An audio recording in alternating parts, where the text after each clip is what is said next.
Varicose veins కి సరైన చికిత్స కోసం సంప్రదించండి ఎవిస్ హాస్పిటల్. నమస్తే రమగారు. నమస్తే జయ. రమగారు, నదీ స్నానాలు, అలానే సముద్ర స్నానాలు, పుష్కరాలప్పుడు స్నానాలు, పుష్కరిణిలో స్నానాలు, మనం ఏదైనా ఆలయానికి వెళ్ళినప్పుడు అక్కడ పుష్కరిణి చూస్తూ ఉంటాం. ఒక్కొక్క పుష్కరిణికి ఒక్కొక్క విశిష్టత కూడా ఉంటుంది. ఇక్కడ చేస్తే సంతానం కలుగుతుందనో, ఐశ్వర్యం వృద్ధి చెందుతుందనో, ఆరోగ్య సమస్యలు తీరుతాయని కదా. వీటికి ఇట్లా స్పెసిఫిక్గా పెట్టడం కూడా జరుగుతుంది. ఇలా స్నానాలు ఎందుకు చేయమంటారు రమగారు? నీరు పంచభూతాల్లో ఒకటి. అంతే. నీరు చాలా విషయాల్ని క్యారీ చేస్తుందని చెప్తారు జయ. చాలా వాటిని క్యారీ, జనరల్గా నీరు వేటిని క్యారీ చేస్తుంది, దాంట్లో పడిన పెద్దాన్ని క్యారీ చేస్తుంది. అంతేనా? అవును. దాంతోపాటు మన పాపాన్ని క్యారీ చేస్తుంది, అనారోగ్యాన్ని తీసుకెళ్ళిపోతుంది. ఈ పంచభూతాల్లో ఒకటైన నీటికి అపరిమితమైన శక్తి ఉంది. నీటిలో అగ్ని ఉంటుంది. పంచభూతాల పంచీకరణ విధానంలో అలాగే చెప్తారు. ఒక దాంట్లోంచి ఒకటి, ఒక దాంట్లోంచి ఒకటి పుట్టుకొచ్చినాయి. అగ్ని నీటిలో పుట్టింది. ఈ అలాంటి పవర్ కలిగినది మనం చిన్న పాత్రలో తీసుకున్న పెద్ద దాంట్లో మనకు గాలి ఎంత అవసరమో నీరు అంత అవసరం. బతికుండడానికి గాలి కావాలి, నీరు కావాలి. మన శరీరంలో నీటి శాతం ఎక్కువ, భూమి మీద నీటి శాతం ఎక్కువ. రక్తం అంటే నీరే కదా. ఇప్పుడు నీరు తక్కువైనా సమస్యే, ఎక్కువైనా సమస్య. సమతుల్యంగా ఉండాలి, బ్యాలెన్స్గా ఉండాలి ప్రతిదీ. నీరు ప్రధానంగా. అయితే మనకి ఇవి ఎట్లా చెప్పబడింది? ఒక దేవాలయానికి వెళ్ళాం, క్షేత్రానికి వెళ్ళాం. ఆ క్షేత్రం ఇప్పుడు మనం నిన్న మొన్న నువ్వు నేను కట్టుకున్న గుడి 100 సంవత్సరాల క్రితం, 50 ఏళ్ల క్రితం 4 జనసందోహం మధ్యలో, ఇళ్ల మధ్యలో ఒక దేవాలయాన్ని వెలయించుకుంటే దానికంత క్షేత్ర ప్రాధాన్యం ఏమి ఉండదు. ఒక సన్నిధానం నమస్కారం చేసుకోవడానికి ప్రతిష్ట మంత్రపూతంగా చేశారు కాబట్టి అంతవరకు సరే. పూర్వకాలంలో భగవంతుడు తనంతట తను వెలవదలుచుకుని అక్కడ ప్రత్యక్షమైన చోట్ల ఆయనతో పాటు నీరు కూడా అక్కడ ఉద్భవించిన సంఘటనలు మనకి కనపడతాయి. ఈ సమయాల్లో ఈ పుష్కరిణిలో గంగ ఉంటుందని కొన్ని చోట్ల చెప్పబడుతుంది. అక్కడ యమునా నది ఉందంటారు, అక్కడ పుష్కరిణి సరస్వతి నది వస్తుందంటారు, అంతర్వాహినిగా సరస్వతి ఉంది ఇక్కడ అని చెప్తారు, అని చెప్పబడి ఉంటాయి. శ్రీశైలంలో చూస్తాం మనం, ఒక బావిలో నుంచి నీళ్ళు తీస్తారంటే దిగుతారు, అక్కడ అంతర్వాహినిగా సరస్వతి నది ఉందిట. ఆ తీర్థంతో స్వామివారిని అభిషేకం చేస్తారు. మనం త్రివేణి సంగమం కూడా అంతేగా, అంతర్వాహినిగా సరస్వతి ఉంటుంది. ఇప్పుడు ఈ నీళ్ళల్లో ఒక రకమైన కరెంట్స్ ఉంటాయి, ఎప్పుడు ఉంటుంది నీటిలో కరెంటు. నీటిలోనే అగ్ని ఉంటుందని చెప్పుకుంటాను. ఈ అంతర్వాహినిగా ఉన్న చోట దిగితే ఆ నది తాలూకు కరెంటు మనకి తగులుతుంది.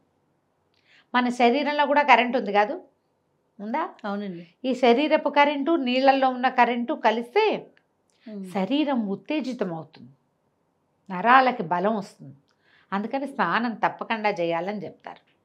మనకి ఇప్పుడు దేవాలయాల సంగతి చూద్దాం. ఇప్పుడు వెంకటనాయకుడు ఉన్నాడు కొండ మీద, తిరుమల మీదలో స్వామి పుష్కరిణి. దాని శ్లోకం చెప్తారు, శ్రీవైకుంఠ విరక్తాయ స్వామి పుష్కరిణి తటే రమయా రమమాణాయ వెంకటేశాయ మంగళం అని. వైకుంఠం నుంచి విరక్తి పొంది స్వామి పుష్కరిణి తటంలో వెలిసాడు. ఇప్పుడు పుష్కరిణి స్వామి అంత పవిత్రమైందని కదా. అంతేగా, వైకుంఠం అంత పవిత్రమైంది. అలాంటి చోట మనం ఆ పుష్కరిణిలో మునిగి ఆయన దర్శనం చేస్తే మరింత ప్రీతిపాత్రంగా ఉంటాం మనం స్వామికి. ఇట్లా ప్రతి చోట ఈ దేవాలయాల దగ్గర ఉండే పుష్కరిణులు ప్రత్యేకంగా చెప్పబడతాయి.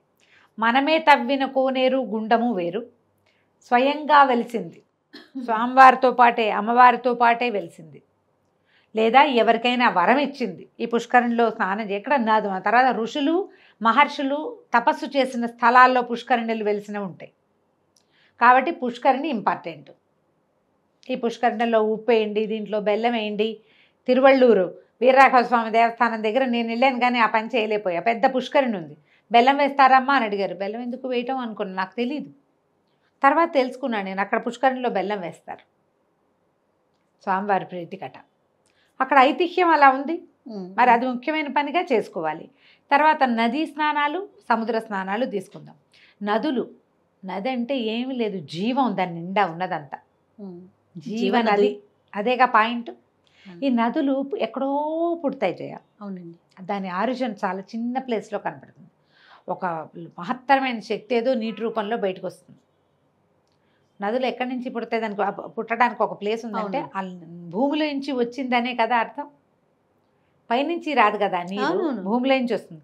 ఆ వచ్చిన తర్వాత అది ఎన్నో ప్రదేశాలు, ఎన్నో అడవులు వాటిని దాటుకుంటూ ఎన్నో చెట్లు మూలికలు వాటి మీద నుంచి ప్రవహిస్తూ రకరకాల నేలల మీద నుంచి కొండలు, రాళ్ళు, మట్టి దిబ్బలు, ఇసుక వీటి మీద నుంచి వస్తూ ఉంటే వాటన్నిటి శక్తిని తనతో పాటు తీసుకొస్తుంది. మనకి గడ్డి గాదం, పుల్లా పుడక కొట్టుకొస్తాయా, దాంతోపాటుగా జీవశక్తి, అది ప్రవహించిన ప్రాంతంలో ఉన్న మట్టి యొక్క జీవశక్తి, అడవుల యొక్క జీవశక్తిని మోసుకుంటూ వస్తుంది. మనకు కావాల్సింది ఏంటి? జీవశక్తి. మనం దాంతోటే కదా ఉంటాం.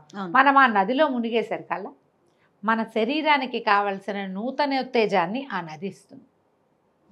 ఎక్కడ నది పరివాహక ప్రాంతానికి మనం వెళ్ళినా, ఓ దేవాలయానికి వెళ్ళినా అక్కడ పక్కన నది ఉంది, స్నానం చేయి అందులో తప్పకుండా, ఎక్కడో చోట.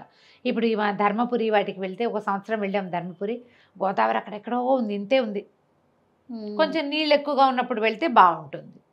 అవకాశం ఉంటే చేయొచ్చు కదా. ఏ నది ఒడ్డున ఉన్న దేవాలయానికి వెళ్ళినా నదిలో స్నానం చేయటం నియమంగా చెప్తారు మనకి. స్నానం చేసి దైవ దర్శనం చేసుకోవటం అస్సలు పాటించట్లా. ఎక్కడ మనకి టైం కూడా లేదు. పొద్దునెళ్ళి సాయంత్రం వచ్చేస్తాము. పైగా మనకి ఈ క్లోజ్డ్గా బాత్రూములు అవి అలవాటు అయ్యేసరికల్లా ఈ ఓపెన్గా స్నానం చేయటం మీద మనకి ఇన్హిబిషన్స్ వచ్చేస్తాయి.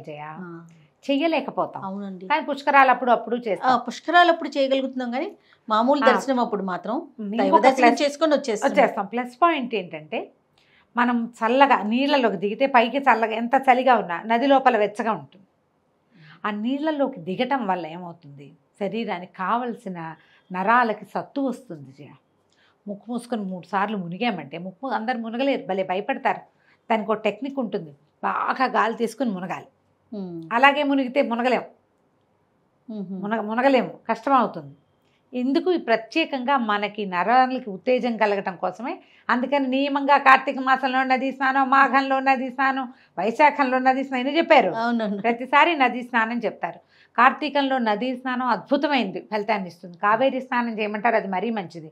చలికాలం కదా, నదికి వెళ్ళటం అంటేనే ముందు చలి ఫీలింగ్ వస్తుంది. నీళ్ళలోకి దిగితే చలి రాదు, చాలా వెచ్చదనం వస్తుంది. శరీరానికి కావలసిన వెచ్చదనం నీళ్ళ ద్వారా వస్తుంది అప్పుడు మనకి. అందుకు చెప్పారు మనం మరింత కాలం బతికుండడానికి ఇది చేయండి అని. అయిందా? ఇంకా సముద్ర స్నానం చూడు, సముద్రం అంతా ఏం నీళ్ళు ఉంటాయి, ఎక్కడికి వెళ్ళినా ఉప్పు నీరే ఉంటుంది. ఎన్ని రకాల చర్మ వ్యాధులు పోతాయో జయ. అవునట్టు చాలా స్కిన్ ప్రాబ్లమ్స్ సముద్ర స్నానంతో పోతాయి. తర్వాత ఇంకొకటి ఏంటంటే, మనలో ఉన్న నెగిటివ్ ఎనర్జీని సమూలంగా తీసేస్తుంది అది సముద్ర స్నానం. సంవత్సరానికి ఒక్కసారైనా, మామూలుగా పౌర్ణమిలో వెళ్ళొద్దంటారు, కానీ కార్తీక పౌర్ణమి, మాఘ పౌర్ణమి, మహామాఘి, ఈ రెండిటికి తప్పకుండా సముద్ర స్నానం చేయమంటారు. కార్తీక మాసం సముద్ర స్నానాలు ఉంటాయి, ఆ మాఘ మాసాల్లోనూ సముద్ర స్నానం ఉంటుంది. పౌర్ణమిలో సముద్రానికి వెళ్ళకూడదు సాధారణంగా, ఎందుకంటే అలలు ఉప్పొంగుతాయి, ప్రమాదం. కానీ మీరు గుంపుగా వెళ్తే చేయొచ్చు. ఒక్కళ్ళే ఎప్పుడు వెళ్ళొద్దు. నది చెరువులోకి కానీ, నదిలో సెలయేళ్ల దగ్గర కానీ, నదికి కానీ, సముద్రానికి కానీ 10 మంది పైన ఉండాలి. 10 మంది, 3 2 కాదు, 10 మంది. స్నానం అంటే 10 మంది ఉండాలి. లేదా మీరిద్దరే వెళ్ళారు, చాలామంది ఉన్న చోటే ఉండండి. ఏకాంతం కోసం దూరంగా వెళ్ళకండి, మీ ప్రాణాలకి ప్రమాదం వస్తుంది. అలా వెళ్ళకూడదు. సముద్ర స్నానం సంవత్సరానికి ఒక్కసారైనా, ఏ పౌర్ణమి కుదిరితే ఆ పౌర్ణమికి. ఒకవేళ పౌర్ణమి కుదిరితే మామూలుగానే వెళ్ళరండి, మామూలుగానే సముద్ర స్నానం చేయండి. ఒళ్ళు కొట్టుకుపోతుంది ఇసుకతోటి, అయినా సరే. రామేశ్వరంలో సముద్ర స్నానం చేస్తే మళ్ళీ పుట్టమట జయ. అవునా రమ్మగారు? చాలామంది చేస్తారు.